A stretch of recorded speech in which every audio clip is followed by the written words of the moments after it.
था अमीर चंद। उसने एक हेल्थ इंश्योरेंस लिया। इंश्योरेंस कंपनी ने उसको बोला अगर आपको हॉस्पिटल में 5 लाख तक का खर्चा होता है तो वो खर्चा हम लोग आपको पे करेंगे। अमीर चंद ने अपने फ्रेंड गरीब चंद को ये स्कीम बताई। बोला कि तू भी ये इंश्योरेंस ले ले, 10,000 रुपए एक साल का पे करना है और उसके सामने 5 लाख रुपए का मेडिकल कवर है। गरीब चंद हंसता है और बोलता है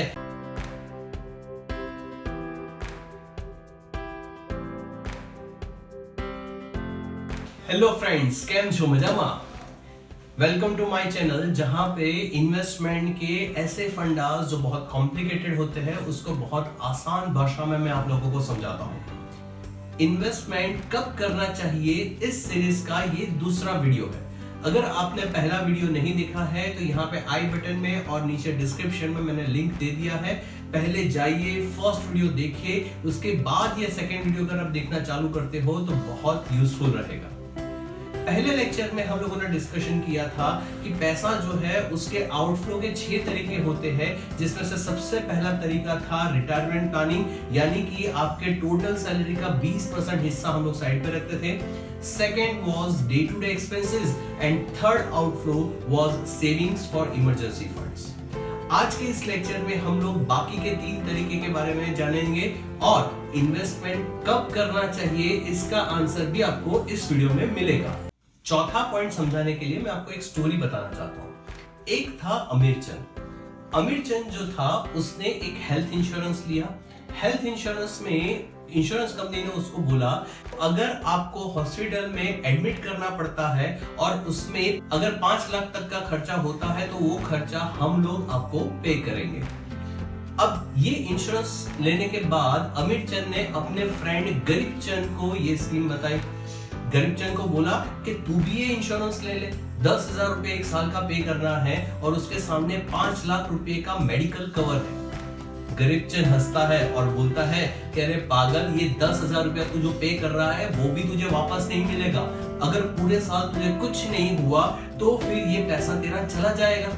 मैं तो फिट हूँ, हेल्दी हूँ, मैं क्यों ये इंश्योरेंस लूं? जब पहला साल खत्म होता है तब गरीब चंद अमीर चंद के पास आकर बोलता है कि देख, मैंने बोला था तुझे पूरे साल कुछ नहीं हुआ और तूने जो 10,000 रुपया प्रीमियम पे किया था वो पूरा प्रीमियम चला गया, लेकिन मैंने वो 10,000 रुपये से ये एक नया फोन लिया है। अमीर चंद फिर से वो इंश्योरेंस लेता है दूसरे साल के लिए और जब दूसरा साल खत्म होता है तब गरीब चंद वापस से हंसते हुए अमीर चंद के पास आता है कि देख, तूने वापस से 10,000 रुपये अपने वेस्ट किए, जबकि दूसरे साल में ये 10,000 रुपये से मैं घूम के आया। जब तीसरा साल होता है तब गरीब चंद और अमीर चंद दोनों को एक बीमारी होती है। दोनों को हॉस्पिटल में डालना पड़ता है और हॉस्पिटल का खर्चा होता है 3 लाख रुपए। और उस टाइम पे अमीर चंद हंसता है और गरीब चंद को बोलता है कि भाई तूने 20,000 रुपये उड़ाए थे, 20,000 रुपये खर्चा किया था, मैंने वो 20,000 रुपया इन्वेस्ट किया था जिसका रिटर्न आज मुझे 3 लाख रुपया मिलेगा। लेकिन गरीब चंद को हॉस्पिटल का 3 लाख रुपया पे करने के लिए अपने घर के गहने बेचने पड़ रहे थे। उस टाइम पे गरीब चंद को समझ में आया कि इंश्योरेंस होना कितना इंपॉर्टेंट है।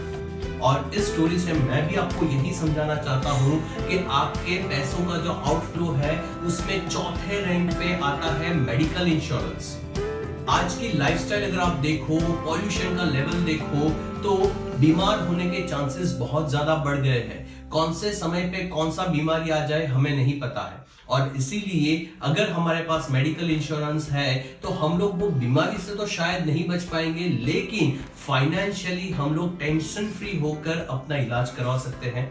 और इसीलिए ये मेडिकल इंश्योरेंस ये बहुत इंपॉर्टेंट पोर्शन होता है अपने फाइनेंशियल प्लानिंग में।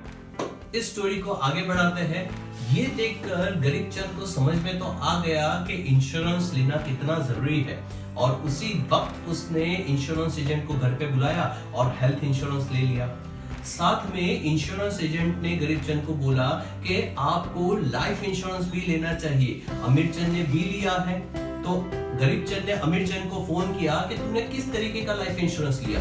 अमीर चंद ने बोला कि मैंने तो टर्म इंश्योरेंस लिया है जहां पे मैं पैसा देता हूं और उसके सामने मुझे कवरेज मिलता है। तो गरीब चंद वापस से हंसता है कि मेरा जो एजेंट है वो तो मुझे सजेस्ट कर रहा है मनी बैक प्लान, यानी कि मैं 5 साल तक अगर प्रीमियम भरता हूं तो 5 साल के बाद मेरा प्रीमियम प्लस बोनस वो मुझे वापस मिल जाएगा, हर 5 साल में मुझे अपना प्रीमियम वापस मिलेगा। अमिर चंद ने बोला कि लेकिन तेरा कवरेज बहुत कम है, मैं 10,000 रुपया प्रीमियम पे कर रहा हूं जिसके सामने मुझे कवरेज मिलता है 50 लाख रुपए का, लेकिन तू जो 10,000 रुपया पे कर रहा है उसके सामने तो तुझे कवरेज सिर्फ 5 लाख का मिलता है। गरीब चंद बोल रहा है कि अभी तो बहुत लाइफ बाकी है और मैं मरने का क्यों सोचूं, मुझे अपने भरे हुए प्रीमियम के पैसे वापस मिल रहे हैं और मुझे वो टर्म प्लान नहीं लेना है।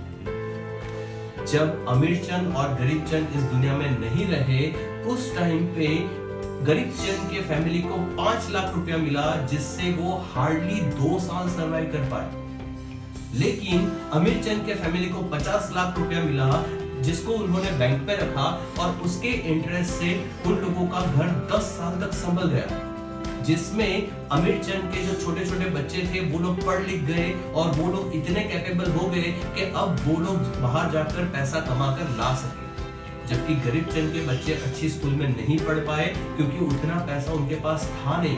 गरीब चंद की वाइफ को भी काम करना पड़ रहा था और गरीब चंद के पापा को ओल्ड एज में भी, बुढ़ापे में भी बाहर जाकर पैसे कमाकर लाने पड़ रहे थे, जस्ट बिकॉज कि गरीब चंद चाहता था कि वो जो प्रीमियम पे करे वो प्रीमियम का पैसा 5 साल बाद उसको वापस मिले। तो यही मेरा 5th पॉइंट है कि आपका जो पैसे का आउटफ्लो है उसमें 5वें पायदान पे आता है लाइफ इंश्योरेंस।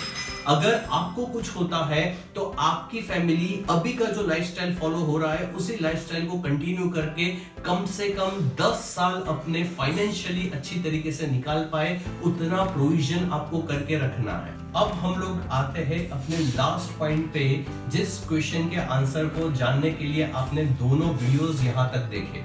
इन्वेस्टमेंट कब करना चाहिए? जब आप अपना सबसे नजदीक वाला फ्यूचर, यानी कि अगर जॉब चली जाती है या इमरजेंसीज आती है तो उसके लिए जो खर्चा हो सकता है, और जो सबसे दूर वाला फ्यूचर है कि अगर रिटायरमेंट होता है तो रिटायरमेंट के वक्त जो पैसा चाहिए, या फिर अगर आप अपने फैमिली के साथ नहीं रहते हो तो आपके फैमिली को फाइनेंशियली कोई तकलीफ नहीं होनी चाहिए, ये सारा आपने सिक्योर कर लिया। इसके बाद अगर आपके पास पैसा बचता है तो आपको इन्वेस्टमेंट करना चाहिए।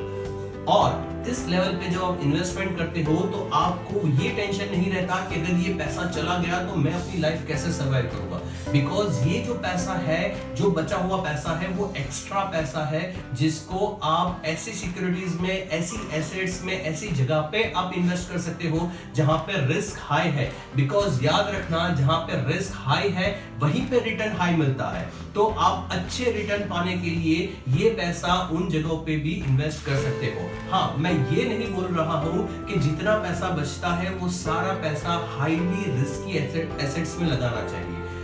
ये जो पैसा है वो पैसा कहां पे कैसे लगाना है उसके पीछे बहुत सारे फैक्टर्स जो है वो सोचने पड़ते हैं। जैसे कि अगर कोई बंदा है जिसकी एज 20 से 40 साल की है तो उसके पास एनर्जी है कि अगर ये पैसा चला भी जाता है तो वापस से वो मेहनत करेगा, मार्केट में जाएगा और वापस से वो पैसा कमा के ला सकता है।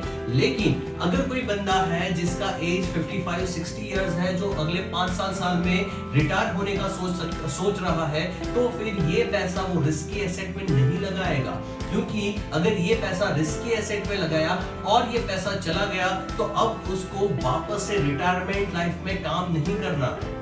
तो ऐसे और भी बहुत सारे फैक्टर्स हैं, जैसे कि आपका कोई नजदीक वाला बड़ा खर्चा आने वाला है, क्या बेटी की शादी करवानी है, बेटे की पढ़ाई के लिए और ज्यादा पैसे जुटाने हैं, या फिर ऐसी कोई सिचुएशन है जहां पे आपको बड़े एक्सपेंसेस करने पड़ सकते हैं इन नियर फ्यूचर। तो ऐसी चीजों को सोचने के बाद डिसाइड करना पड़ता है कि टोटल जो इन्वेस्टमेंट करना है उसमें से कितना % इन्वेस्टमेंट रिस्की एसेट्स में डालें, कितना मॉडरेट में डालें और कितना पैसा हम लोग सेफ एसेट्स में डाल सकते हैं।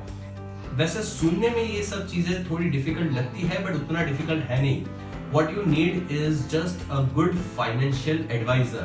प्रमोशन प्रमोशन प्रमोशन, यस, अगर आपको मेरी फाइनेंशियल एडवाइस की सर्विसेज लेनी है तो मैंने डिस्क्रिप्शन में अपना ईमेल एड्रेस दे दिया है। You drop me an email और जितना हो सकेगा उतना जल्दी मैं आपको कांटेक्ट करूंगा। उसके अलावा आप मुझे अलग अलग सोशल मीडिया प्लेटफॉर्म पे भी फॉलो कर सकते हैं, जिसकी लिंक मैंने डिस्क्रिप्शन में डाली हुई है।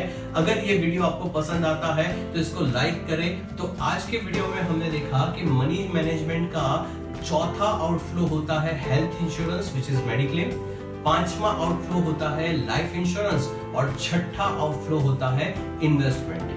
नेक्स्ट वीक से बेसिक्स ऑफ स्टॉक मार्केट का सीरीज में चालू करने वाला हूं, जहां पे स्टॉक मार्केट के रिलेटेड आपके जो भी कंसेप्ट है, जो भी क्वेश्चंस है, वो सारे क्वेश्चंस में 3-4 वीडियोस में पूरा कवर करने वाला हूं। तो अगर उन वीडियोस का आपको नोटिफिकेशन सबसे पहले चाहिए तो आज ही इस चैनल को सब्सक्राइब करें और बेल आइकन प्रेस कर ले, ताकि मैं जब भी वीडियो डालूं तो आपके मोबाइल पे उसका सबसे पहले नोटिफिकेशन आए। तो ये तो थे मेरे थॉट्स, लेकिन मुझे ये भी जानना है कि इन्वेस्टमेंट या फाइनेंस के बारे में आप और क्या जानना चाहते हो। तो आपको जिस टॉपिक के बारे में जानना है, इस टॉपिक को आप कमेंट में लिखिए एंड डेफिनेटली मैं ट्राई करूंगा कि उस टॉपिक को भी मैं फ्यूचर में कवर करूं। आई होप कि इस वीडियो से आपको कुछ नया जानने को मिला होगा। इफ यस, तो चलिए मिलकर प्रॉफिट करते हैं।